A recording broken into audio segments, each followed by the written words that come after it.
Olá pessoal, tudo bem? Quem fala é o Rodrigo, do time de Economia da SMI Consultoria. Vou falar um pouco com vocês hoje sobre o nosso cenário econômico dessa semana.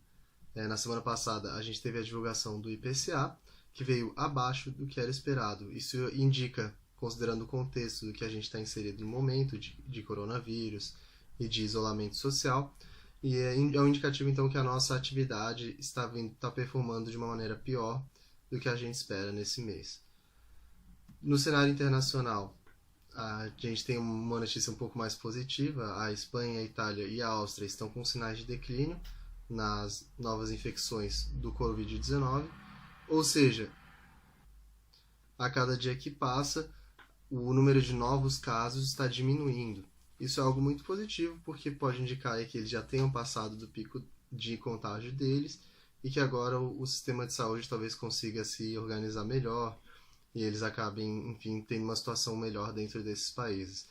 A Áustria já pretende começar a retomar o setor de comércio a partir do dia 14, ou seja, essa terça-feira, enquanto a Itália pretende começar a reabrir de pouco em pouco a economia deles a partir do início de maio.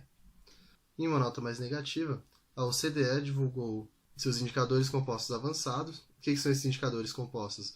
Eles são indicadores antecedentes, ou seja, que indicam como está a atividade econômica antes dos indicadores oficiais saírem, e esses indicadores mostraram que a gente está vindo de uma tendência de estabilidade para uma tendência de forte desaceleração.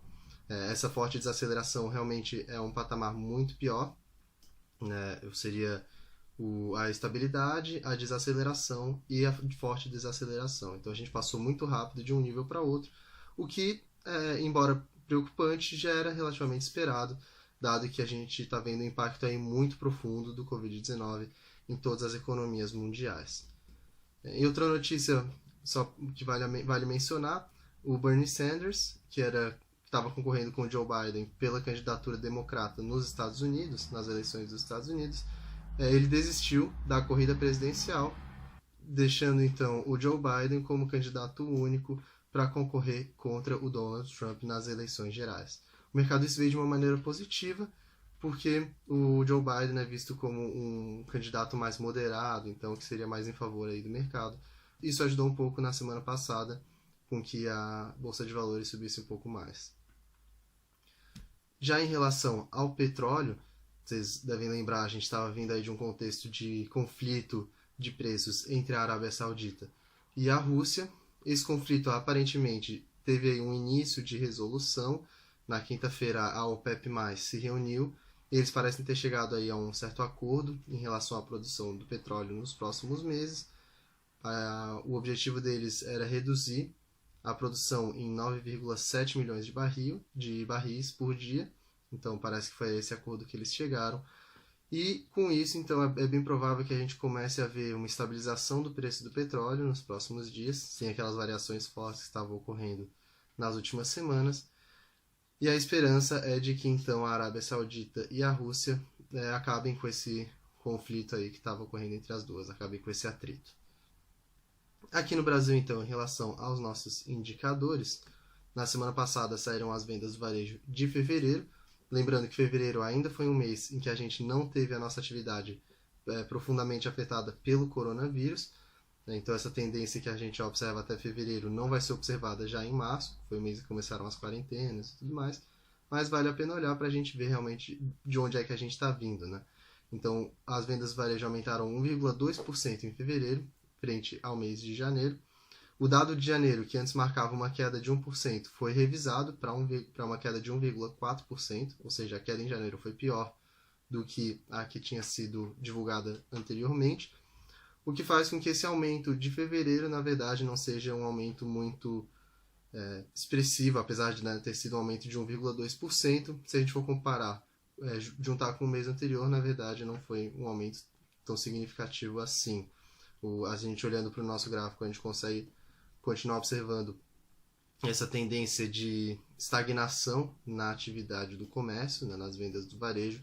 Isso é negativo porque, claro, agora com essa crise que a gente está observando, na hora que a gente for sair da crise, que for retomar a atividade, é muito provável que vai ser uma retomada ainda mais lenta, que demore ainda mais tempo para a gente conseguir voltar a ter um bom ritmo econômico.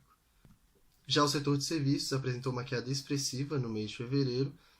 Novamente, essa queda ainda não teve muita relação com o coronavírus, ou seja, no mês de março é bem provável que a gente veja aí outra queda, dessa vez provavelmente muito mais forte no volume de serviços. Mas, enfim, olhando para fevereiro, na comparação anual, né, com o mesmo mês de 2019, teve um aumento aí de 1,2%. Isso é um aumento realmente muito baixo. A gente pode olhar ali no nosso gráfico nos últimos meses que a gente estava vindo de uma tendência também de estagnação no setor de serviços. Porque o que tudo isso quer dizer? Porque que olhar para isso é importante, sendo que é adiante do coronavírus. Se a gente vinha de uma tendência de estagnação na nossa atividade econômica antes do coronavírus, é bem provável que após a pandemia a gente tenha aí uma dificuldade maior ainda em relação à nossa recuperação econômica. Enquanto se a gente tivesse vindo de uma tendência de crescimento forte, a gente talvez fosse observar uma retomada também um pouco mais forte depois da pandemia. Então, com isso, é bem possível que a gente veja aí, talvez até durante o ano de 2020, quem sabe até 2021, né? Ninguém sabe ainda, a gente possa ver uma atividade ainda mais fraca e com bastante problemas para retomar. Em relação aos nossos investimentos, isso significa um juro mais baixo por mais tempo e uma bolsa de valores também subindo, talvez não tanto quanto subiria se a nossa retomada fosse mais rápida. Já o IPCA de março, então, que como eu falei lá no início do vídeo, ele registrou alta de 0,07% no mês. Já esperava um resultado baixo, de aumento de 0,1%, então o nosso IPCA veio abaixo das expectativas, apontando aí realmente uma desaceleração maior da nossa inflação. Isso, né, tem gente que pensa, bom, uma inflação menor, isso é bom, porque, enfim, não corrói o poder de compra, inclusive as metas ficam mais fáceis de serem batidas, mas o problema é que o IPCA, nesse contexto que a gente tem atual, está vindo baixo agora por causa da fraca atividade econômica. Ninguém está consumindo, está todo mundo em casa, então como praticamente ninguém está consumindo, a inflação não sobe. Então uma fraca atividade econômica é o que está causando essa nossa baixa inflação. Como ela veio abaixo do que era esperado no mês de março, é bem provável que então realmente a nossa atividade tenha tido um baque maior do que foi esperado nesse mesmo mês. Para a nossa semana, então, o que a gente pode esperar? No nosso calendário semanal brasileiro, a gente vai ter apenas uma divulgação de grande relevância, que é o Índice de Atividade Econômica do Banco Central, o IBCBR, enquanto no calendário semanal internacional, o destaque vai ficar para os dados de atividade econômica, produção industrial e vendas do varejo dos Estados Unidos e da China. Então é isso, pessoal. Com todas essas notícias, na semana passada a nossa bolsa teve um resultado positivo. O índice Bovespa acumulou no final da semana 6,4% no mês de abril, enquanto o IMAB, o nosso índice de renda fixa, acumulou uma queda de 0,01%, ou seja, praticamente estável aí no mês de abril. Caso vocês tenham alguma dúvida, alguma sugestão, por favor, entre em contato com a nossa equipe. Nós estamos sempre à sua disposição. Desejo uma ótima semana a todos e até a próxima.